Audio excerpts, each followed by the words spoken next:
Hello, Bill.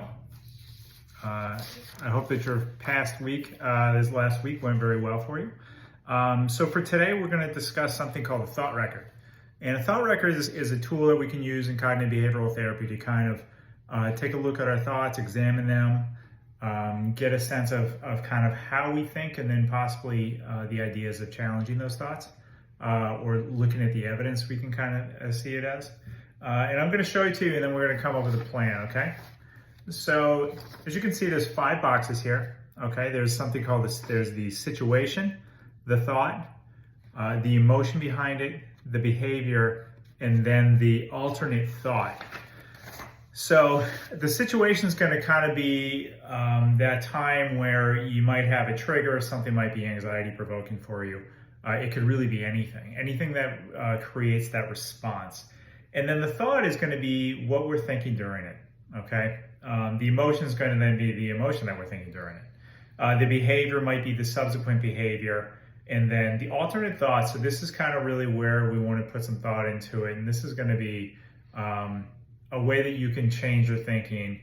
And it doesn't have to be perfect. It could be an idea. It could be something that you do so with examining the evidence.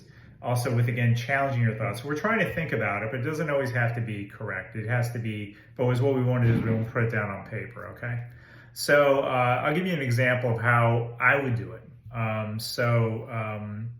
You wouldn't have known this about me. I was in graduate school quite a long time, and I really dislike tests. So for me, the situation is going to be tests, okay?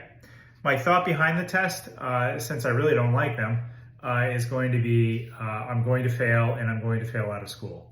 The emotions behind that are going to be anxiety. With anxiety probably becomes things like irritability, restlessness could be one of them, but for me it would just be kind of anxiety. Then my behavior. What do I like to do when I'm anxious about something? Is it probably avoid it, probably ruminate on it. And then the alternate thought of what we could have.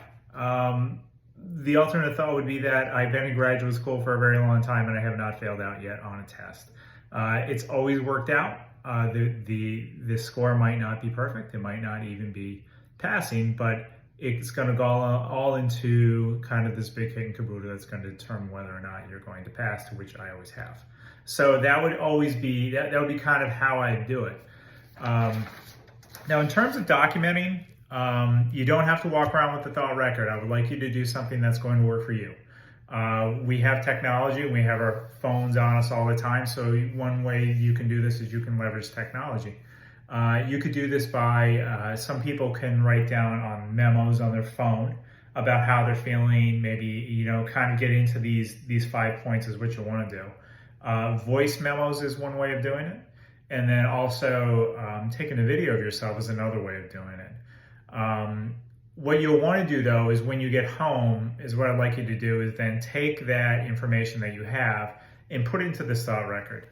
And try and do this, it doesn't have to be a thought dump where you think about all this stuff and then you just kind of put it in there all at once, but rather, if you could do it when these triggers come up, and they might all come up in one day, I doubt it, but they might, or they come up as different times throughout the week. And what the ability that we can have is then we can turn back and we can look at these and see if you can kind of understand a theme here.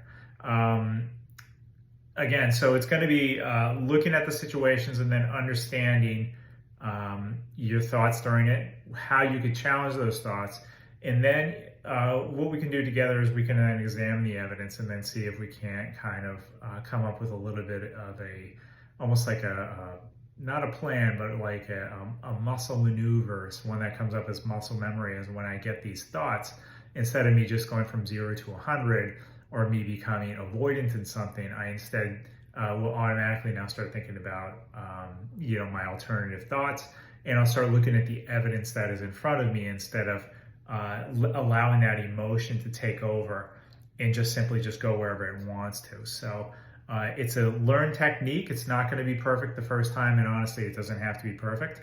The idea is to kind of get this down on paper so that we can then examine it in our therapy sessions. So the goal is to fill this out. There should be 5 on here. I think that that's realistic for a week. And if you could do that, and then we'll bring it here next week and we will then evaluate it and look over it together. So have a wonderful week, and I will see you in 7 days.